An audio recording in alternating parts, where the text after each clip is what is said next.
আচ্ছা ঠিক আছে চলো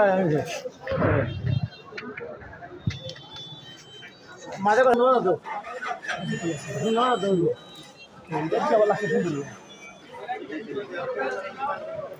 জমিয়ত উলামা ইসলাম বাংলাদেশ কেন্দ্রীয় কমিটির নির্বাহী সদস্য ও সুনামগঞ্জ কাজীনগরে আসলে একজন নিরহংকার মানুষ ছিলেন, অত্যন্ত ভালো মানুষ ছিলেন। তাকে যে নির্মমভাবে হত্যা করছে, আমরা সেই হত্যার খুনিদের দৃষ্টান্তমূলক শাস্তি দাবি করছি এবং যারা মুশতাক কাজীনগরকে হত্যা করছে ওদের আমরা ফাঁসির কাজটি ঝুলতে দেখতে চাই।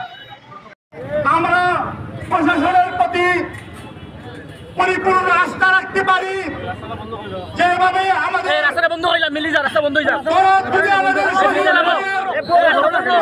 আসামিকে গ্রেফতার করেছেন, আমরা আশাবাদী আরো যারা এই খুনের সাথে জড়িত ছিল, যারা যেভাবে এই খুনকে করিয়েছে, তারা সম্পৃক্ত ছিল, প্রশাসন তাদেরকে খুঁজে খুঁজে গ্রেফতার করবে।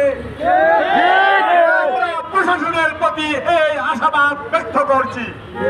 সম্মানিত উপস্থিতি, এ পর্যায়ে বক্তব্য নিয়ে আসছেন সুনামগঞ্জ ৩ আসনের জমিয়ত মনোনীত সংসদ সদস্য পদপ্রার্থী শেখ মাওলানা হাম্মাদ কাজীনগর।